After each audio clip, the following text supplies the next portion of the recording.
നിങ്ങൾക്ക് അഭിമാനമുണ്ട്. ഒരു ആണായാലും പെണ്ണായാലും ഏറ്റവും വലിയ സമ്പാദ്യം നിങ്ങളുടെ ലജ്ജയാണ്, നാണമാണ്. തിന്മകൾ ചെയ്യാതിരിക്കാൻ നിങ്ങളുടെ ഔറത്ത് മറക്കലാണ് നിങ്ങളുടെ സൗന്ദര്യം.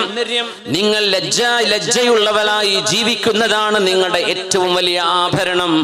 ഒരു പെണ്ണിനെ അല്ലാഹു സുബ്ഹാനഹു വ തആല സൃഷ്ടിച്ചത്, ആണിനെ സൃഷ്ടിച്ചത് വിവിധങ്ങളായ ധർമ്മങ്ങൾ നിർവഹിക്കാനാണ്. ആരും ഒരാളെക്കാളും മീതയല്ല, ആരും ഒരാളെക്കാളും താഴെയുമല്ല. അതുകൊണ്ട് ഒരു ഭർത്താവും തന്റെ ഭാര്യ തന്നെക്കാൾ താഴെയാണ് എന്ന് ചിന്തിക്കേണ്ട. ഒരു പെണ്ണും ഒരാണിനെ കുറിച്ചും അവൻ എന്നെക്കാളും താഴെയാണെന്ന് അവളും ചിന്തിക്കേണ്ട. നിങ്ങൾ ഒരു പക്ഷേ സാമ്പത്തികമായോ വിദ്യാഭ്യാസപരമായോ തറവാട് കൊണ്ടോ മീതയായിരിക്കാം. ഇന്നഅക്രമകും ഇൻദല്ലാഹി അത്ഖാകും. നിങ്ങളുടെ ആരുടെ ഹൃദയത്തിലാണോ അല്ലാഹുവിനെ സംബന്ധിച്ചുള്ള ബോധമുള്ളത് അവരാണ് അല്ലാഹുവിന്റെ അടുത്ത സ്ഥാനമുള്ളവർ. ഇതല്ലേ ഖുർആൻ പഠിപ്പിച്ചത്.